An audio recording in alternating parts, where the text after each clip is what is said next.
갚을게요. 꼭 제발 제발 살려주세요. 돈은 어떻게든 얼굴야. 그럼 당신도 그 짱이라고. 왜 짱이야?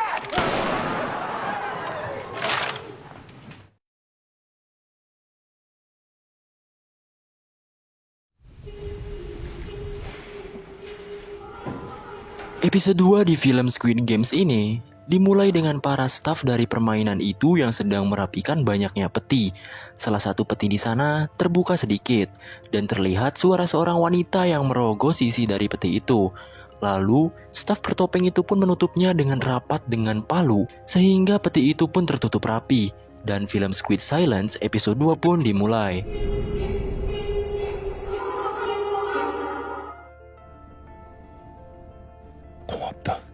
Terlihat orang-orang yang selamat dari permainan pertama sedang melamun dan trauma dengan apa yang mereka alami.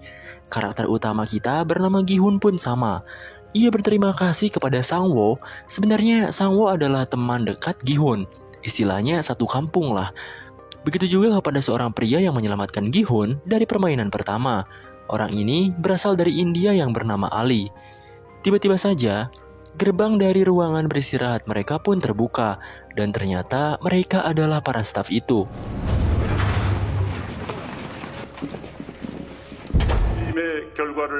Staf itu pun mengumumkan sisa pemain yang masih hidup. Dari 456 menyisakan 201 pemain saja. Dan dari permainan pertama telah tereliminasi sebanyak 255 pemain. Dan hal itu membuat panik para pemain yang masih hidup. Ada seorang wanita yang menangis dan memohon agar tidak melanjutkan permainannya. Ia berjanji akan melunasi hutang-hutangnya itu. Selain itu, ia juga memiliki anak yang harus ia asuh.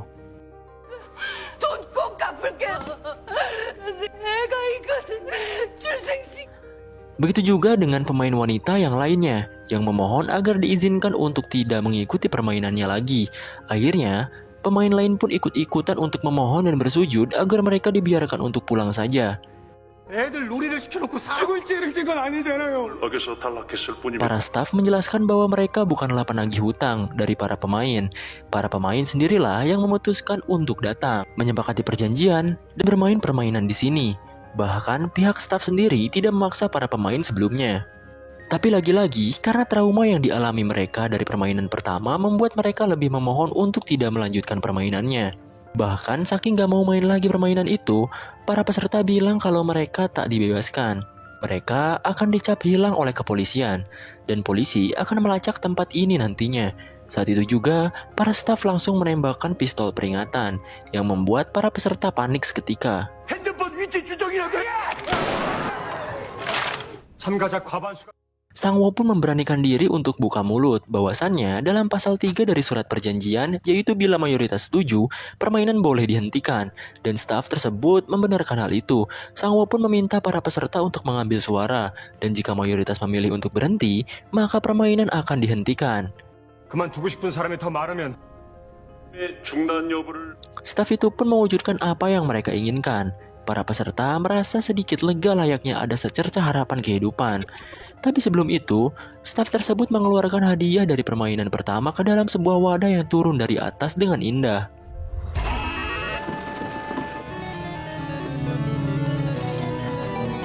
Staf itu pun menjelaskan bahwa setiap pemain mempertaruhkan uang sebesar 100 juta won. Jadi keseluruhan hadiahnya sebesar 25,5 miliar won. Hal ini membuat banyak peserta semakin bimbang untuk mengambil keputusan.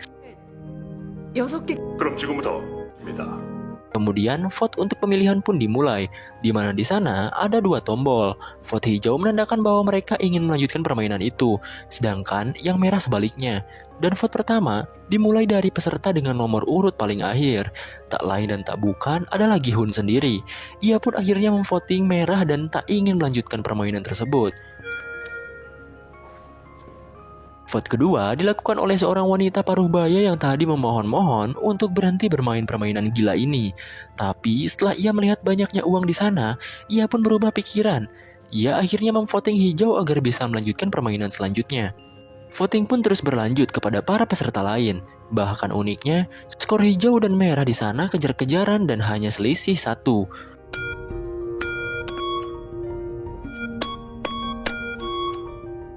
Saat Sangwoo mulai memilih, ia pun dengan pede memilih untuk melanjutkan permainan. Hal ini membuktikan bahwa Sangwoo benar-benar butuh uang. Para peserta pun malah berdebat satu sama lain. Menurut peserta yang memvoting merah, mereka yang memvoting hijau adalah orang-orang stres, di mana mereka mempertaruhkan nyawa mereka demi uang. Bahkan parahnya lagi, mereka tak memikirkan rekannya yang lain jika tereliminasi. Sedangkan di pihak hijau, mereka berpendapat bahwa walaupun mereka bisa bebas, mereka akan tetap hidup susah, dikejar-kejar rentenir, dan penuh dengan kesengsaraan. Makanya dari itu, mereka lebih memilih untuk melanjutkan permainannya. 너 혼자 죽어 이 새끼야. 다 집에 가야죠. 난 나가서 개처럼 살다 죽는. 죽으려면 너 혼자 죽어. Staff pun bilang, apapun hasilnya dari voting ini adalah kesepakatan dari berdemokrasi. Voting pun terus berlanjut, di mana skor setiap voting benar-benar imbang dengan skor setiap pihak adalah 99. Orang terakhir pun dengan nomor urut 1 menjadi penentu hasil voting mereka, dan dia adalah kakek-kakek tua pengidap tumor otak itu. Ia pun mulai untuk memvoting. 들어주시면 됩니다. Pada awalnya, ia bingung untuk memilih hijau atau merah, dan hal ini membuat peserta lain gemeteran.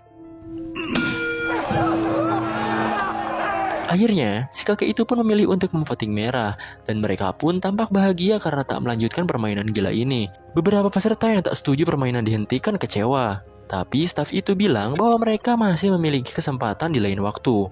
Singkatnya, para peserta pun diturunkan di tempat sepi. Begitupun juga dengan Gi-hun yang kebetulan diturunkan bebarengan dengan Sae-byok. Mereka berdua diikat dan matanya ditutup. Alhasil, mereka pun bekerja sama untuk membuka ikatan itu. Setelah Gi-hun berhasil membuka ikatan Sae-byok, Sae-byok malah meninggalkan Gi-hun. Menurutnya, jika ia melepaskan Gi-hun, Gi-hun akan menagih uang yang ia copet di rumah judi waktu itu. Alhasil, karena kasihan, Sae-byok hanya membukakan ikatan di lengan Gi-hun saja. Lalu, ia pun meninggalkannya. 가만히 있어봐. 너 Di lain tempat, Sangwoo dan Ali diturunkan di tempat yang sama. Pada awalnya, Ali meminjam handphone kepada Sangwoo untuk menelpon. Tapi karena HP Sangwoo tak menyala, mereka pun ke swalayan terdekat. Dengan kebaikan Sangwoo, Ali diberi mie instan dan diberi sedikit uang untuk ongkos pulang. Karena awalnya Ali akan jalan kaki walau tempat tinggalnya jauh dari sini. Di tempat lain, Gi-hun melaporkan apa yang ia alami ke kantor polisi karena memang yang ia alami itu sangat-sangat tidak masuk akal. Bahkan saking tak masuk akalnya, Pak polisi di sana meremehkan apa yang Gi-hun ceritakan. Lalu Gi-hun pun memberikan bukti yaitu nomor telepon yang pernah diberikan oleh mereka. Polisi itu pun mencoba untuk menelpon nomor yang ia berikan. Tapi saat ditelepon, ternyata malah tersambung kepada ibu-ibu yang sudah berumah tangga. Akhirnya Gi-hun pun mencoba menelpon nomornya. Dan anehnya, nomor itu tidak terdaftar. Kemudian, kita ditunjukkan seorang detektif bernama Junho yang melihat kartu nomor yang diberikan Gi-hun di kantor polisi. Gi-hun yang pulang ke rumah, tampak rumahnya kosong tak ada siapa-siapa. Ia pun mencarinya dan tak disengaja, Gi-hun malah bertemu dengan Sangwoo. Sangwoo terlihat sedang mengawasi ibunya berjualan. Saat itu, Sangwoo menceritakan masalahnya, bahwa ia sedang terlilit hutang dari perusahaannya, dan ia juga memiliki kasus penggelapan dana. Kemudian, Gi-hun menemukan ibunya yang sedang berada di rumah sakit. Dinyatakan bahwa ibunya mengalami penyakit diabetes. Dokter juga bilang ibunya Gi-hun harus diberi perawatan lebih.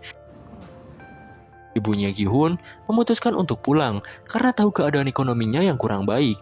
Gi-hun akhirnya berjanji pada ibunya bahwa ia suatu saat akan pulang membawakan banyak uang. 내또 가져올게. Kita pun diperlihatkan kembali kepada detektif Jungwoo. Ia sebenarnya sedang mencari kakaknya yang tidak ada kabar. Lalu Jungwoo pun mencari ke apartemen kakaknya. Menurut ibu kos di sana, kakaknya Jungwoo ini tidak pulang beberapa hari. Bahkan ia tak pernah kembali atau mengangkat telepon darinya. Setelah bisa masuk ke apartemennya, Jungwoo pun memeriksa barang-barang di kamar itu. Dan uniknya, Jungwoo menemukan sebuah nomor kartu yang bentukannya sama seperti apa yang ia lihat saat Gi-hun memberikan kartu itu di kantor polisi. Di sisi lain, Sae-byok sedang bertemu dengan adiknya. Adiknya itu meminta janji Sae-byok yang katanya bakal bawa balik ibunya. Ia pun akhirnya berjanji kepada adiknya itu bahwa tahun depan mereka akan bisa tinggal bersama. Jungwoo akhirnya menemui petugas polisi yang pernah berinteraksi dengan Gi-hun. Ia akhirnya meminta alamat Gi-hun. Di sisi lain juga, Ali sedang mengunjungi pabrik tempat kerjanya. Ia langsung menemui atasannya dan menagih upah yang harusnya ia bayar selama bekerja di sana. Atasannya itu bilang bahwa dirinya juga tidak punya uang karena bisnisnya ini belum ada pemasukan. Bahkan katanya para pekerja lain pun sama belum dibeli upah. Ia pun juga beralasan sakit dan tak bisa ke rumah sakit. Tapi terlihat ada banyak uang yang tergeletak di meja si atasan ini. Ia pun mengambilnya dan memasukkan ke dalam sakunya sambil pergi beralasan ada urusan. Ali pun mengejarnya dan terus-terusan memaksa atasannya untuk membayarnya. Dan mereka akhirnya malah ribut adu pukul di mana si atasannya ini tangannya masuk ke penggilingan di pabrik itu. Ali yang melihat uang atasannya itu jatuh langsung mengambilnya dan berlari kabur cepat-cepatnya. Di sisi lain, Sae-byok mengunjungi suatu tempat. Ia bertemu dengan seorang pria, di mana Sae-byok diperintah untuk melakukan pencurian. Sae-byok menyiram pria tersebut dengan kopi panas, dan mengancam pria itu, jika ia tidak menempati janjinya, maka leher pria itu akan digorok. Selain itu, Sae-byok juga mencuri uang di saku milik pria itu. Di suatu toko, ibunya Sang-woo sedang menelpon dengan Sang-woo sendiri.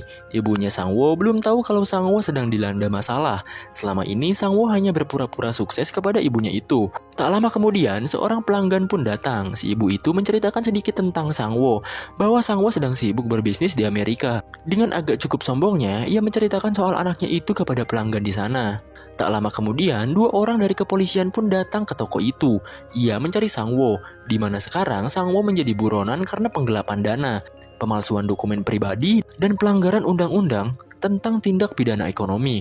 Terlihat wajah si ibunya ini tak percaya dengan apa yang dilakukan anaknya yang ia banggakan selama ini. Sedangkan, Sang-woo yang sedang pusing dengan semua masalahnya, ia hanya bisa pasrah berendam dengan menggunakan pakaian sambil minum soju. Lalu tiba-tiba saja terdengar suara bel yang terus-terusan berbunyi. Saat Sang-woo sampai di depan pintunya, ia mendapatkan sebuah kartu yang pernah diberikan kepadanya saat join permainan gila kemarin. Kartu itu bertuliskan tanggal, waktu, dan tempat. Jika Sang-woo ingin join lagi ke permainan, bisa gas pada waktu tersebut. Di tengah malam diguyur hujan yang deras, Ali sangat panik karena kejadian siang tadi. Istri Ali menanyakan, dari mana uang yang Ali bawa ini? Ali hanya menyuruh istri dan anaknya itu pergi dan menyiapkan pesawat untuk pulang kampung. Ali juga berharap pada istrinya agar bisa mengerti keadaan Ali sekarang. Di tempat lain, Gi-hun menemui temannya yang di episode 1 kemarin bermain judi bersama.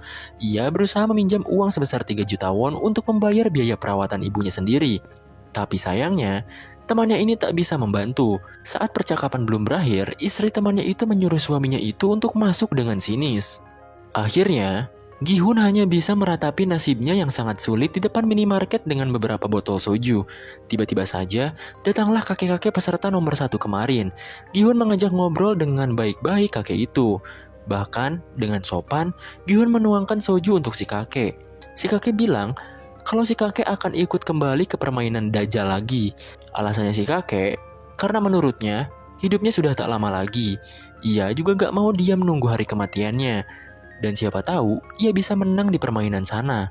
Si kakek juga bilang bahwa yang dikatakan orang-orang di sana benar, bahwa kehidupan di sini lebih menyiksa. Di lain tempat, Bang Jabrik sedang berbicara dengan bawahannya. Ternyata Bang Jabrik ini adalah salah satu pemimpin geng. Rekannya itu bertanya, kemana aja bos berapa hari belakangan ini gitu. Kok menghilang gitu kan? Karena hujan, mereka akhirnya berteduh di mobil untuk membicarakannya. Setelah bawahannya ini tahu kemana aja Bang Jabrik pergi, ia tampak tak percaya dan menganggap itu semua dusta. Awalnya, Bang Jabrik memerintah bawahannya ini untuk mengumpulkan anggota sebanyak mungkin dan menyiapkan persenjataan. Tujuannya untuk merampok semua uang yang jumlahnya miliaran won di dalam game itu. Si bawahannya ini tiba-tiba jadi tengil gitu. Dia juga tahu aib Bang Jabrik, bahwa Bang Jabrik kalah bermain judi Filipina dan memiliki hutang yang banyak. Ia juga bilang bahwa orang-orang itu sedang mencari Bang Jabrik untuk mengambil mata, jantung beserta organ lainnya untuk mengganti pembayaran hutang-hutangnya itu. Dan benar saja, para penagih itu pun datang bergerombol. Bawahannya yang hendak pergi langsung ditusuk oleh Jabrik. Ia pun lari dari kejaran para penagih itu dan melompat ke dalam air. Welcome to Korea! Gi-hun terus-terusan meminjam uang kepada orang yang ia kenal termasuk mantan istrinya sendiri. Ia meminjam ke mantannya itu sebesar 2 juta won. Tapi mantan istrinya ini bilang bahwa ia juga hidup pas-pasan dan tidak bisa membantu Gi-hun. Gi-hun meminta mantannya itu untuk pinjam saja ke suaminya. Karena gak tahu malu gitu kan, mantannya ini marah besar kepada Gi-hun. 뭐 아빠 뭐? 쓰러졌어. 너만 그날 죽었어. 내가 혼자 기다시피. 우리 왔어. Tiba-tiba suami sang mantan beserta anak-anaknya pun datang. Gi-hun langsung pergi meninggalkan mereka semua dan berpamit kepada satu-satunya anak Gi-hun ini. Gi-hun pun pergi dari tempat itu di tengah derasnya hujan. Tiba-tiba si suami mantan pun menghampiri. Dari hasil gibahannya bersama istrinya, suami baru itu memberikan uang yang Gi-hun butuhkan. Awalnya Gi-hun menerima dan berterima kasih. Tapi ia memberinya dengan ikhlas tanpa harus dibayar. Asalkan Gi-hun tak boleh mengganggu atau bertemu dengan anak dan mantan istrinya lagi. 자꾸 이런 식으로 무슨 나쁜 우리 뭐 사들일 줄 알아. Pun langsung memukulnya saat ia sedang berbicara. Ia pun melemparkan semua uang itu kepada si suami mantan. Tak disangka-sangka, ternyata sedari tadi Gi-yong atau anaknya si Gi-hun melihatnya. Terlihat raut wajah yang sangat sedih dari Gi-yong karena keluarganya mengalami broken home. Detektif yang mencari kakaknya yang hilang itu pun mengunjungi Gi-hun. Ia bertemu saat si Gi-hun itu moodnya nggak baik. Jung-woo bertanya soal kartu dan laporan yang Gi-hun berikan pada petugas polisi. Ia datang kemari ingin tahu seluk-beluk apa saja dari semua ini. Karena kakak dari Jung-woo masih belum ditemukan dan ia menemukan kartu nama yang sama dengan yang dimiliki oleh Gi-hun. Karena Gi-hun moodnya sedang nggak baik-baik aja gitu, ia pun nggak bisa ngebantu Jung-woo saat ini dan masuk ke dalam rumahnya. Saat Gi-hun hendak membuka pintu rumahnya, ia pun mendapatkan kartu permainan itu lagi dan alhasil, Gi-hun akhirnya memutuskan untuk ikut kembali permainan itu dan menunggu jemputan dari staf yang akan datang. Begitu juga dengan Sang-woo yang ikut kembali karena masalah hidupnya rusak berantakan. Bang Jabrik yang juga ikut karena hutang ke orang Filipina yang numpuk. Sae-byok yang kembali ikut, si kakek yang sudah pasrah dengan hidupnya, dan juga Ali yang hidupnya juga kesusahan dan menimbulkan banyak masalah.